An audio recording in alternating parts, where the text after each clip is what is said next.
Então, meninas, continuando, a gente vai agora falar com mais detalhes também de alguns aspectos que envolvem a formulação de um projeto, né? Que elementos a gente pode utilizar, que perguntas a gente pode se fazer para estar alcançando os objetivos que a gente vai propor lá no início, na primeira fase do nosso projeto, tá? E aí, quando a gente for desenvolver as atividades a que a gente vai se propor, a gente vai se fazer algumas perguntas básicas que são fundamentais na elaboração desse projeto em si, tá?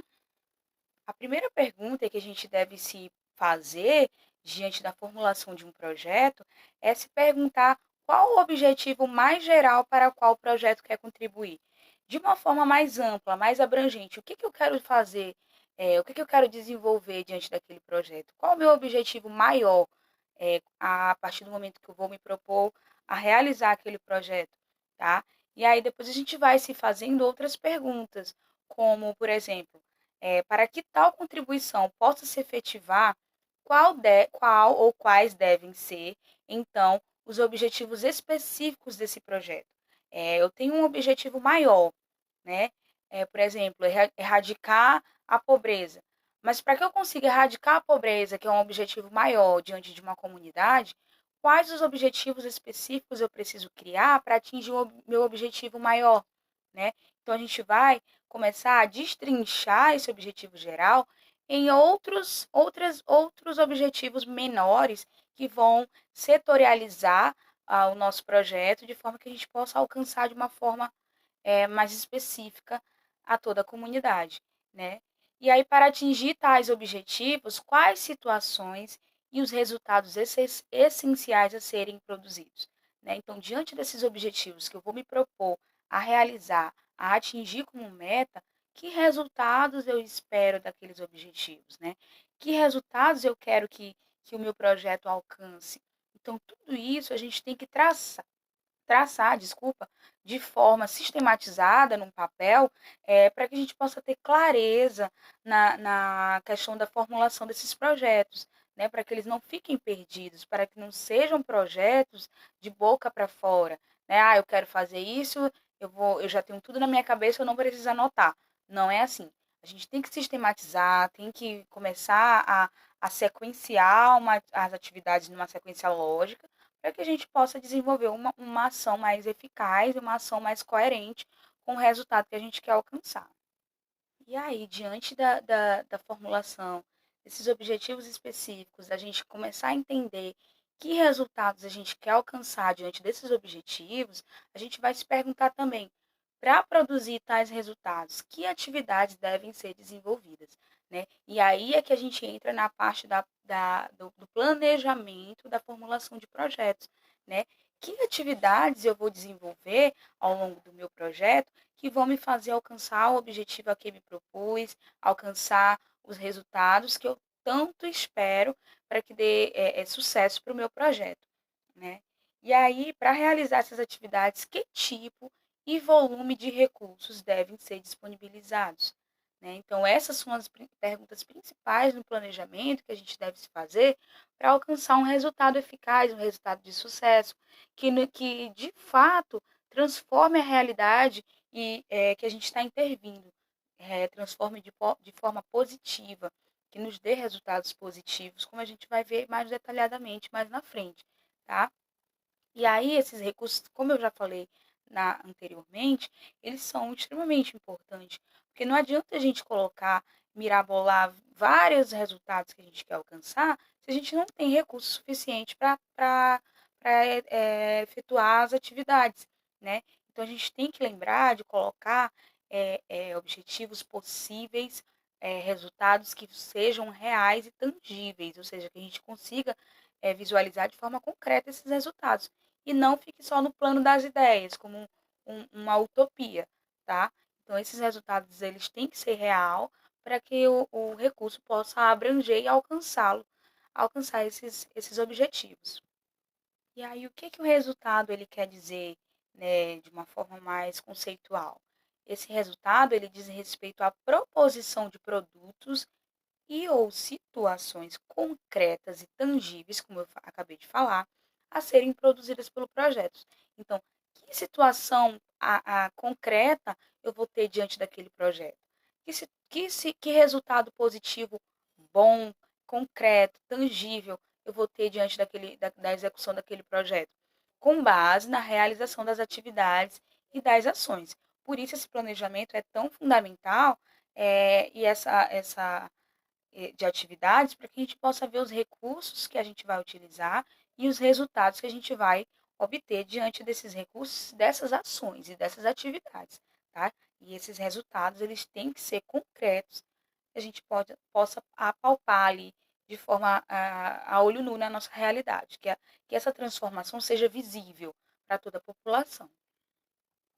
E aí a gente vai entender de que forma, como que a gente pode formular resultados, como que a gente pode, no nosso planejamento, formular esses resultados de forma que a gente consiga alcançar, né, lá no final no encerramento do nosso projeto.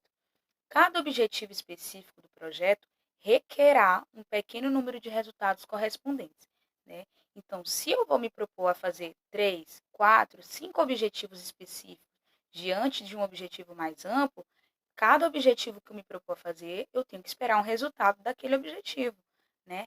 E aí, durante o processo de execução do projeto, eu tenho que buscar responder essas respostas, responder esses objetivos é, diante, como se cada um deles fosse me dar um resultado diferente, né? A proposição de resultados deve partir do diagnóstico da situação-problema. Como a gente viu lá no primeiro slide, né? A gente vai construir uma situação-problema, a gente vai fazer, e essa situação-problema, ela vem do diagnóstico social. Depois que a gente entende o contexto em que a sociedade está a sociedade em que a gente quer intervir, contexto tanto do ambiente físico como o contexto social, econômico e outras questões, né? Aí sim a gente vai entender essa situação problema, suas relações de causa e efeito, tá? O que que gerou aquele problema, o que que ele pode causar, né? São importantes para a gente poder satisfazer as exigências colocadas pelo objetivo do projeto. Quando a gente entende isso, a situação problema em si, as suas relações de causa e efeito e todo o contexto em que aquele problema está inserido, é muito mais fácil a gente alcançar os objetivos dentro das nossas ações e atividades, tá? E aí, lembram que eu falei para vocês que cada fase do projeto, ela tem que haver o gerenciamento, é importante que tenha esse gerenciamento. Agora a gente vai entender o porquê. Por que que é importante esse gerenciamento de projetos em cada fase, né? E aí a gente percebe que é fundamental ter uma visão macro do projeto, tá? Assim como obter o conhecimento e a delimitação de cada fase, etapa, processo, ação, atividade, tá? Quando a gente tem uma visão macro do projeto, a gente entende qual é o nosso objetivo geral, né? Meu projeto é erradicar a pobreza. Qual é o meu objetivo geral diante desse projeto, né? É desenvolver aqui atividades, tá? E aí, quando eu entendo o meu projeto de uma forma ampla, eu vou começar a pormenorizar ele. O que é pormenorizar? Eu vou entender cada fase desse projeto. Qual é a fase inicial? Qual é a fase? O que que contempla a fase do planejamento? O que que contempla a fase do desenvolvimento? E, por fim, do encerramento, tá? E nisso a gente vai gerenciar, né? Gerenciar os conflitos que surgem, gerenciar a, a, a gestão de pessoas, gerenciar os recursos humanos, recursos é, financeiros e materiais. Cada elemento de custo deve ser conhecido, cada microetapa deve ser previamente aprovada e homologada, tá? A gente não pode pular etapas. Se a gente está na fase inicial, a gente não pode ir imediatamente para a fase do desenvolvimento, tá? Então, cada microetapa, ela é importante, ela é essencial dentro do projeto, tá? Para que a gente possa atingir um objetivo de sucesso. Os objetivos, os cronogramas, os projetos, as projeções e os riscos. Lembra também que eu falei para vocês que devemos ter uma sequenciação lógica? Então, essa sequenciação lógica, a gente constitui também através de um cronograma. Quando que eu vou executar tal atividade? E depois? O que que vem depois? Né? É bom a gente fazer de forma de cronograma para a gente não se perder e seguir aquele raciocínio lógico, né. Com relação às pessoas, elas são fundamentais para o sucesso de qualquer projeto, ou seja, os recursos humanos são fundamentais, tá. Então esse gerenciamento de pessoas também é de extrema importância para o sucesso do projeto, principalmente no que se refere à adequação do perfil, das competências e responsabilidades. Não é qualquer pessoa que a gente pode colocar na equipe, porque se a gente quer atingir um objetivo de sucesso, eu não vou colocar qualquer pessoa.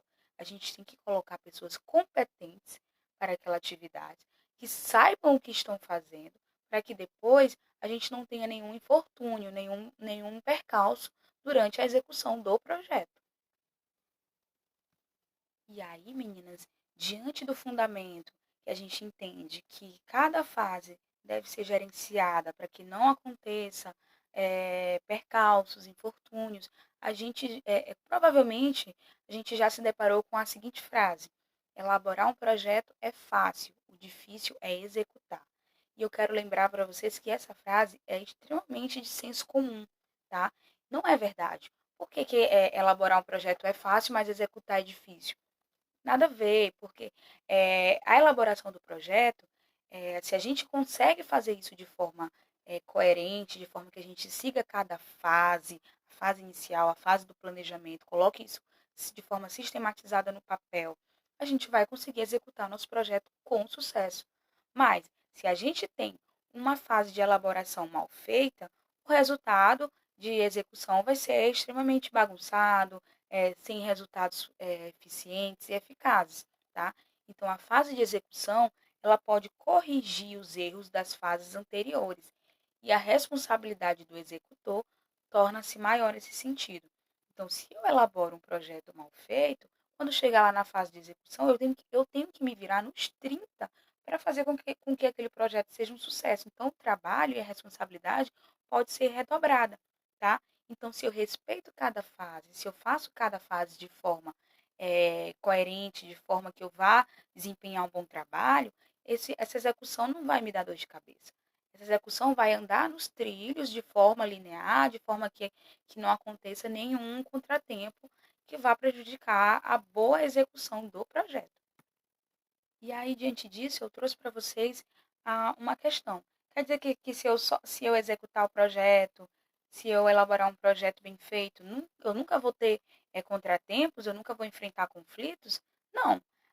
Tanto na fase de planejamento, na fase de elaboração, quanto na fase de execução, podem sim surgir conflitos é, é, que nos atrapalhem na questão de gerenciamento, tá? E alguns desses conflitos a gente dá nome de como se fossem jogos, tá? E eu trouxe alguns exemplos para vocês. Temos o jogo da ocupação. O que consiste o jogo da ocupação? Consiste em ocupar espaço físico, como salas, mesas, estantes, e ou equipamentos como computadores, impressoras, como se fossem propriedades pessoais. Ou seja, você está diante de um gestor que chega para você e diz, você não pode usar aquele computador, porque aquele computador é meu. Você não pode usar aquela sala, porque aquela sala eu vou usar para mim. Ou aquela sala é de propriedade minha, você tem que me pedir autorização e por aí vai. Então, a gente não pode, como gestor de um projeto, tomar as coisas para si, como se fossem objetos pessoais nossos, né? As coisas são públicas, né? Dentro da gestão pública propriamente dita. Então, elas têm que ser usadas para o projeto, não de cunho pessoal, para mim, né? Vou levar o computador para casa porque eu preciso trabalhar em outras questões pessoais minhas. Isso não existe. Isso são conflitos que vão atrapalhando o andamento, tá? Porque acabam confundindo as relações. O jogo da parede invisível, criação de impedimentos invisíveis ao bom andamento do projeto, como uma tarefa, marcar reuniões para a hora do almoço, iniciar reuniões em horário próximo ao final do expediente, ou seja, isso acaba atrapalhando o bom andamento porque muitas pessoas não vão participar, acaba conflitando na questão do abuso de poder, do assédio moral, né? Então, todas essas questões podem conflitar o bom andamento do projeto. E por fim, eu trago a questão do jogo de descumprimento estratégico. Basicamente, por motivo desconhecido O colaborador concorda e se compromete a fazer a tarefa, mas eh, faz quando quer, faz o que quer, quando bem entende e nada do que ficou acordado. Então, por isso que eu falo para vocês, é muito importante quem a gente coloca na nossa equipe para conseguir um bom andamento do projeto, tá? Então, tem que ser pessoas competentes, pessoas aptas para trabalhar e executar aquelas atividades, porque para que não haja esse tipo de infortúnio, de conflito. Pessoas que se comprometem em realizar, de cumprir o prazo, mas agem de qualquer forma sem dar tanta importância. Tá? Então, a gente conclui que no ambiente de trabalho competitivo, esses jogos que a gente acabou de ver, eles não ajudam em nada a organização, né? Contudo, a gente deve reconhecer que, em alguns casos, a alta direção da empresa ou da gestão pública pode promover esse tipo de comportamento junto aos seus colaboradores, tá? Então, o líder, o gestor, ele é um fator essencial, porque é ele quem vai conduzir, é ele quem vai liderar, tá? Então, se ele não souber liderar de forma justa, de forma que contemple a todos, ele mesmo pode acabar gerando esses jogos de descumprimento, de, de mal elaboração, tá? Então, se a gente tem um péssimo gestor, a gente vai ter um péssimo projeto, porque acaba afetando toda a equipe a quem a gente está se comprometendo para trabalhar junto, tá? No coletivo.